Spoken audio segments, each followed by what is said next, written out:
Is the future of live performance taking place in virtual reality, or will it be live? We got more mergers and acquisitions happening. Welcome back to the channel, everybody. I'm Death Beach, and before we jump into this, go ahead and smash that like button for me. If you're new here, go ahead and subscribe. Any questions at all, drop them down below, and here we go. Fortnite's latest music move is a virtual event with rising British band Easy Life and London venue The O2. Listen, they're redoing the venue as well in virtual reality, so you're not just experiencing this really cool band that you wanted to go see live, you're going to experience the venue. Just wait till you're a band and you can play in any venue you want to from anywhere you are, right? Let's read about this here though real quick. So on Thursday, June 24th, Easy Life will headline what Epic Games calls an interactive music experience at a virtual recreation of London's music venue, the O2 Arena, within the Fortnite Creative. All right, let's see what else we got down here. So, it's not the first real-life venue to be created with an Epic Games-owned platform, however. Back in March, Madison Beer, signed to Sony Music-owned Epic Records, performed a virtual concert within a meticulous recreation of New York City's Sony Hall, which was created using Unreal Engine, the game's engine developed by Epic Games. So I can tell you that I know some people are building virtual environments inside of another gaming engine called Unity. So this is 100% the future's where everything's going, but let's read on a little bit more. So Easy Life's interactive music experience in Fortnite is described in a media release as, quote, much more than just a gig, end quote. And the band's music and lyrics will be influencing the world around the players during the performance. Completely 100% interactive. During the show, attendees can virtually visit 6 areas, each inspired by a different track from the band's debut album, Life's a Beach. The virtual environments are based on the music from the band, and the environments interact while the music is playing and you interact with it. This is so meta, it's pretty crazy, right? So Easy Life and Fortnite have also created a brand new in-game only lobby track that anyone can unlock and listen to within Fortnite after attending the experience. So how cool is that? For simply going, you basically get a free song that anytime you use Fortnite, you can go and listen to. We're going to talk about this on the next page here in just a second, but back in April last year, a virtual Travis Scott performance was seen by 27.7 million viewers in Fortnite. And in May last year, Music Business Weekly discovered that Sony Music was building a team that is dedicated to reimagining music through immersive media. In July last year, Sony Music Group parent Sony Corp acquired a minority stake in Epic Games, making a strategic investment of $250 million. Do you see what's happening here? Okay, Sony is buying their way into creating virtual reality environments while simultaneously expanding their music catalog and what they want to do with music moving forward. In April last year, Sony also invested another $200 million into the US video game company, with this investment arriving within a new $1 billion funding round for Epic Games. Well, how much money did Travis Scott make in this one show for 27.7 million people? Well, his record-breaking virtual concert in Fortnite reportedly earned significantly more than his average in-person show. The 9-minute digital concert, which was held in April, grossed the rapper roughly $20 million, including merchandise sales. In comparison, Scott's 4-month-long tour, with 56 stops from Astroworld in 2018 to 2019, garnered him approximately $53.5 million, just under $1 million per show. Now, you might find this interesting. In 2017, The Weeknd's Starboy Tour.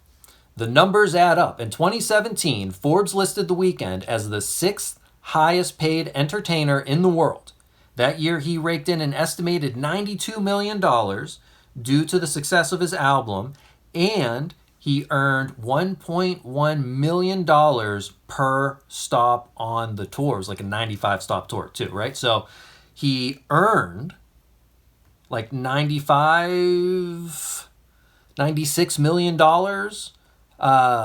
just in touring, but he had to do 95 shows to make it, right? Versus Travis Scott, who made 20 mil in one show digitally. So imagine how much The Weeknd could make in one show digitally. And I'm sure his show would be just as cool, if not cooler, than Travis Scott's.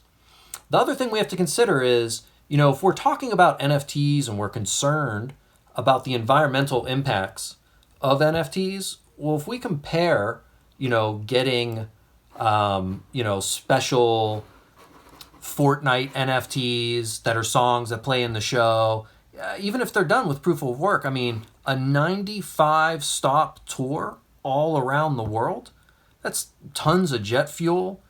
There's a whole entire stage show. So whenever he lands in a given country or continent, they're driving that stage setup all around, multiple tour buses. There's all kinds of people. So I think the comparison here, there really isn't one. Like the NFTs and digital is just clearly the way to go. So given all the environmental narrative that we hear, whether you agree with it or not, it's very clearly heading in this direction where there's no way people are touring really anymore. This has to all go digital. It just makes more sense for the artist. It makes more sense for the environment. We can create a better experience for more people doing it virtually. I love in-person shows. I'm just stating the facts as I'm seeing them here. So moving on, I think this is huge. We were talking about Universal the other day, and they just struck up a deal with Snapchat to deliver recorded music and augmented reality experiences. So the deal will allow Snapchat's users to incorporate UMG's catalog of recorded music and content into creative tools, including sounds and augmented reality lenses. So they're just kind of moving into this position, but they're positioning themselves to only have their music possibly in Snapchat, or their music at least featured, readily accessible for people that are making snaps. So Sony has bought Alamo Records for a 9-figure sum, north of $125 million. Sony, everybody's been making moves recently. Universal, Sony, now we have Song Trader.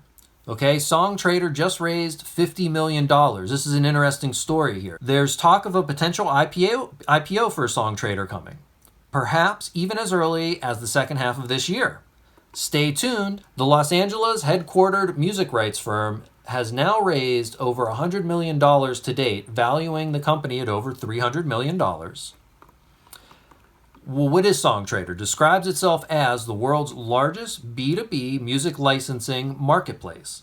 It specializes in licensing fully cleared music for sync to a range of clients, including the likes of Disney, Netflix, Apple, Coca-Cola, Amazon, and Columbia Pictures. The company has made 4 acquisitions in 2021 alone, the most recent of which being creative music agency Massive Music earlier this month. That deal followed the company's acquisition of music and sound design firm Songzoo in March, and of TuneFind and Pretzel in April. So they're making all kinds of moves, hedging where they want to be, moving into the future industry. A little bit further back, in November 2020, Song Trader also acquired UK-based sync licensing business QSongs, and in September 2020 announced its investment into ASX-listed music data company JAXA. What I think is most interesting about this is there's not a lot of labels or publishing companies investing in artists. Everybody's moving catalogs around right now, and they're all getting involved in sync and in licensing, as NFTs and blockchain are beginning to pave the way for artists to have a lot more leverage and control over what's going on. So moving forward, I'm very, very curious to see what happens as far as artist development. I still firmly believe that hits or popular songs are a real thing, and labels know how to do this. They're still, to a degree, gatekeeper to some degree. Now, there are professional songwriters out there, and I think we'll see higher quality music just all around start to come up. And I think that that's really important for everybody to consider right now. But don't rule the labels out. They're throwing around tons of money, and they know what they're doing.